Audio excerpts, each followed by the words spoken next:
جی بالکل، ہم مسلمانوں کا اوبیسلی عقیدہ ہے، قرآن میں واضح ہے کہ حضرت عیسیٰ علیہ السلام کو اللہ تعالیٰ نے اٹھا لیا ہے اور وہ واپس دنیا میں آئیں گے۔ تو واپس دنیا میں آئیں گے اور ان کا ظہور ہوگا قیامت سے پہلے، لیکن اس سے پہلے اوبیسلی دجال کا ظہور ہوگا۔ دجال کے بارے میں مختلف روایتیں ہیں۔ دجال کیا، تو آپ دیکھیں، اگر معنی دیکھیں تو اس کا مطلب یہ ہے کہ دھوکے باز اور جھوٹ بولنے والا۔ اور اس کا دجال جب آئے گا تو اس کو اللہ تعالیٰ بہت ساری طاقتیں دی ہوں گی۔ وہ ایک ہی دن میں پوری دنیا سے مل لے گا، ہر بندے سے مل لے گا۔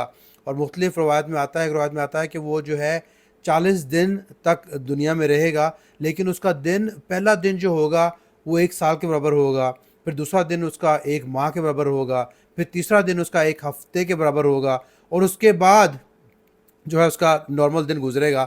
تو اس طرح وہ زندگی گزارے گا اپنے دنیا میں، اور وہ بہت زیادہ فتنہ کرے گا، لوگوں کے پاس جائے گا اور ان کو بولے گا کہ تم مجھ پر ایمان لے آؤ، ایمان چھوڑ دو، کافر ہو جاؤ، تو میں تمہیں سب کچھ وہ دے دوں گا جو تمہیں چاہیے۔ اس کے پاس جنت بھی ہوگی، جہنم بھی ہوگی۔ تو وہ اس طرح ڈرائے گا ہر انسان کو، جو انسان کی جو خواہش ہے وہ پوری کر دے گا، مال کی، کاروبار کی پوری کر دے گا۔ تو اس طرح بہت زیادہ فتنہ پھیلے گا اس کا، اور اس کے ماتھے پر لکھا ہوگا کاف فا را، یعنی کافر۔ اور مومن مسلمان انسان اس کو جو ہے سمجھ جائے گا کہ یہ دجال ہے۔ تو اس کے فتنے سے بچنے کے لیے حدیث میں آتا ہے کہ سورۃ القاف کی تلاوت کی جائے تاکہ اس کے فتنے سے بچا جائے۔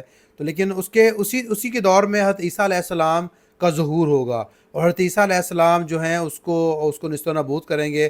جس طرح موسیٰ علیہ السلام نے فرعون کا خاتمہ کیا ہے، اس طرح حضرت عیسیٰ علیہ السلام جو ہیں دجال کا خاتمہ کریں گے، اور اس کے بعد مسلمانوں کو دور چلے گا۔ اور حضرت عیسیٰ علیہ السلام اس دنیا میں آئیں گے، اور اوبیسلی شادی بھی کریں گے، لیکن وہ آپ نبی کریم صلی اللہ علیہ وسلم اوبیسلی آخری نبی ہیں، تو وہ آپ کے امتی بن کے آئیں گے، کیونکہ ان کی ملاقات تو آپ سے ہو چکی ہے جب آپ معراج پہ گئے تھے۔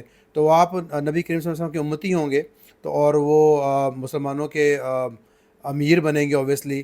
تب سب لوگ اس کے پیچھے آئیں گے۔ دیکھیں جب ان کا ظہور ہو جائے گا تو ہر مسلمان کی خواہش ہوگی کہ ان سے ملاقات کی جائے، ان کی پیروی کی جائے۔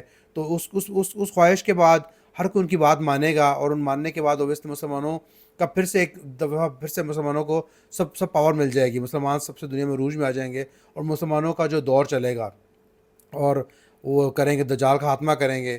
اور کسی کتاب میں بھی آتا ہے کسی بزرگ کی کہ آپ عیسیٰ علیہ السلام جب فوت ہوں گے تو ان کو دفنایا جائے گا مسجد نبوی میں، جو کہ جگہ خالی پڑی ہے۔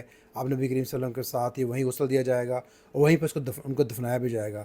واللہ عالم، حدیث میں تو نہیں ہے، لیکن کسی بزرگوں کی کتاب میں ایسا ضرور لکھا ہوا ہے۔ اور دجال جو ہے، آپ کو پتہ ہے دجال، ایک اور حدیث میں آتا ہے کہ دجال جو ہے، دجال پوری دنیا فتنہ پھیلائے گا، لیکن آپ نبی کریم صلی اللہ علیہ وسلم کی حدیث ہے کہ دجال مدینے میں داخل نہیں ہو پائے گا، کیونکہ جو مدینہ جانا چاہے گا تو وہ دیکھے گا فرشتے وہاں کی حفاظت پر متعین ہیں، اور وہ مدینہ میں انٹری نہیں ہوگا، اس کے علاوہ ہر جگہ پر فساد برپا رکھے گا۔